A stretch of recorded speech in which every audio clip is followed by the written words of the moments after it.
Hola, hola, Geekers, bienvenidos una vez más a la Habitación Geek y hoy estamos de viaje. Empezamos con los doramas y nos fuimos para Corea, pasando por España hablando de élite y hoy llegamos a Japón, o sea, nos devolvimos hacia Asia porque hablaremos de un anime que no esperaba nada de él, de hecho lo vi porque le estaban haciendo publicidad y dije, bueno, vamos a verlo. Jouran, The Princess of Blood and Snow. Y es un anime que de verdad pensaba que era así todo waifu, para los que están más o menos familiarizados con los anime y conocen estos términos, pero no, en realidad es bastante bueno, es considerado un shonen y se ubica en una parte de la historia real de Japón que fue durante la invasión inglesa, muy buena. El hecho es que para que te sorprenda, espérate a la intro y hablemos de él.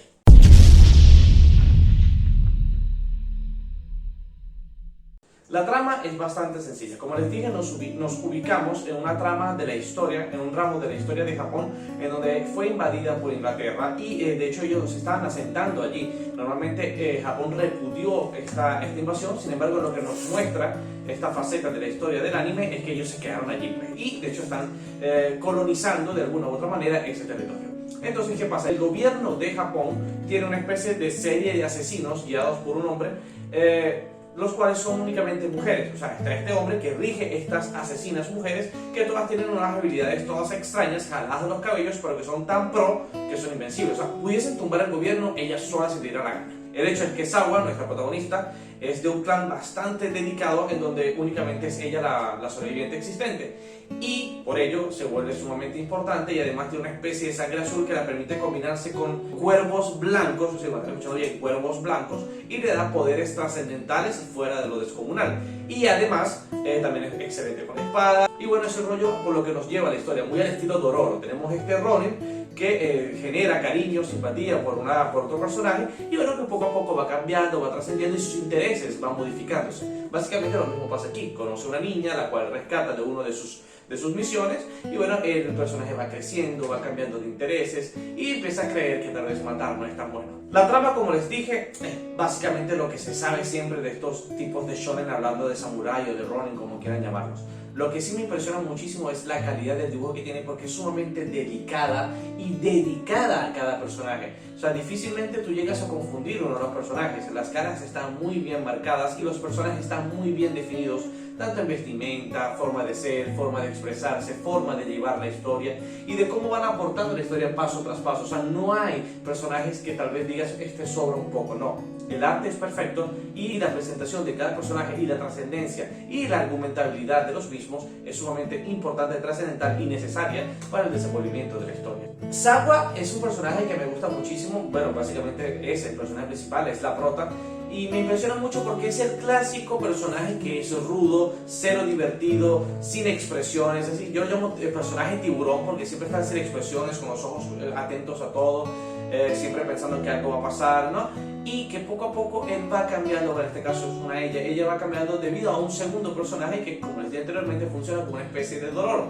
Es una hermanita adoptiva que ella rescató durante una de sus misiones porque se vio reflejada en ella, vio su historia reflejada en ella y creyó que era la mejor manera para, digamos, pagar un karma, se puede decir de esa manera. Y bueno, esta niña, pese a que Sawa mató a sus padres, y disculpe si estoy haciendo uno que otro spoiler, pues esto se ve todo en el primer capítulo, ella empieza a sentir cariño, la empieza a atender y básicamente sí se convierten en hermanas y de verdad es un muy buen borrón y cuenta nueva porque ahí matan a mis padres y la jala de pelo que todas las noches no pasa normal. Otra cosa que me gusta mucho de este anime es que la historia principal avanza muy rápido, ¿sí? Sabemos que hay una segunda temporada que viene de 12 capítulos para finales de este año, pero sin embargo estos primeros 12 me dejaron bastante en ascuas y la historia avanzaba muy pero muy rápido. O sea, no es ese tipo de anime que llega un momento que te aburre y dices, wow, qué fastidio el relleno, wow, se está yendo por otra trama. No, o sea, de verdad tratan siempre en la medida de lo posible una linealidad de la historia que nos mantienen en una historia base y en una trama que yo llamaría del poco sensacional. Obviamente el uso de lo sobrenatural existe, ¿sí? En la pantalla, lo vemos a lo largo de estos 12 capítulos. Pero creo que no es lo más importante, no es el núcleo o el átomo del anime. El anime nos cuenta sobre esta invasión, de cómo el gobierno de Japón de por sí es corrupto y de que cómo se formó esta serie de asesinos. A nosotros no nos interesa lo que está pasando con el gobierno o lo que está pasando con la invasión, básicamente. Eso queda en segundo plano. lo que queda en primer plano es la historia de Sawa y de cómo llega a ser parte de estas asesinas súper entrenadas y de cómo ella intenta salirse y de cómo se va enterando de cómo llegó hasta allí y que es una verdadera miseria su vida y ella quiere cambiarlo. Y como les digo, obviamente hay escenas bastante fuertes. Les digo, lo sobrenatural se marca mucho en este anime, sin embargo, como les digo, no es parte de la trama principal. Lo sobrenatural, a su vez, queda en segundo plano, como la guerra, si pudiese decir, semicivil que vemos allí.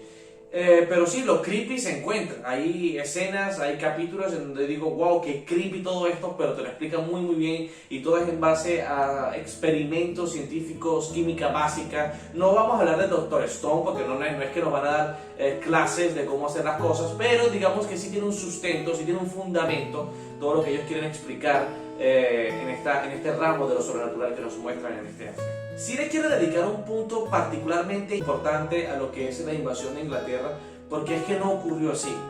Creo que investigando un poco también me fui enterando, no es que yo lo tenía en la memoria y dije, no, esto no es así, no, investigué un poco y vi que Inglaterra no es que venció, no es que pasó exactamente lo que nos muestra allí.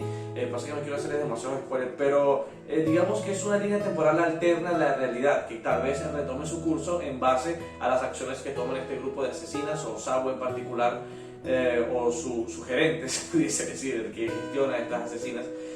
Porque Inglaterra no llega tanto, no llega a obtener tanto poder. O sea, sí que se meten en lo que es el gobierno y la invasión se lleva a cabo, pero no es tan prominente como nos muestran allí. Digamos que es una línea alterna a lo que ocurrió en la realidad y creo que servirá para el desenvolvimiento de la trama. O si fue así y no duró tanto como lo quieren mostrar. Hay un personaje que se llama Makoto que, vértale, para mí era el hombre del momento. Pero luego verán que no era tan hombre como lo estaban pensando. Es que rayos, no quiero hacerle spoiler, pero créanme que es un personaje que vale la pena. De hecho, yo le quería dedicar un punto, si sea de unos segundos, porque es un personaje que es difícil de entender. Y esos personajes complicados a este tipo de tramas, a este tipo de anime, aportan muchísimo, ¿sí? Porque hace que la trama deje de ser tan lineal y te empieces a entender un poco con los personajes. Creo que está lejos de ser mi personaje favorito y creo que estará lejos de ser el personaje de todos, el personaje favorito de cualquiera de ustedes, pero sí creo que deberían prestarle suficiente atención porque muestra una faceta del trauma que pueden llevar ciertas personas cuando son llevados a entrenamientos extremos como nos muestran en el anime, que hace que se te ofusque un poco el cerebro. Bueno, un poco bastante.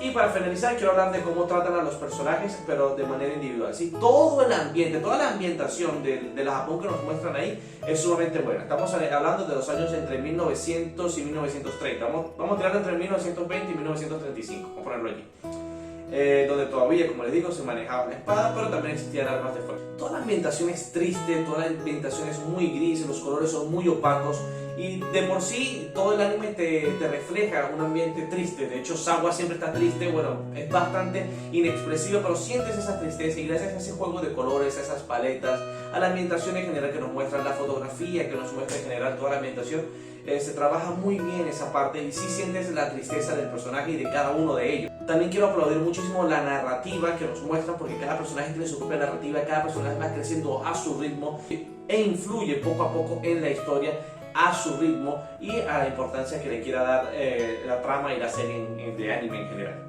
El hecho es que yo la recomiendo muchísimo y con esto quiero terminar. Creo que es un anime bastante corto, esta temporada es de 12 capítulos nada más. Como les dije, la segunda aparecerá a finales de este año, probablemente en diciembre, con 12 capítulos más y cerrando el arco de Sawa, al menos eso creo. Se las recomiendo muchísimo y si te ha gustado este video, por favor dale like, déjame en tus comentarios, pues qué más, tus comentarios y todo lo que quieras saber sobre este tipo de temas y más. También te dejo en la pantalla, en la descripción del video, mis redes sociales para que puedas seguirme por allí. Soy Jan Catapano y esto fue La Habitación Geek. Chao, chao.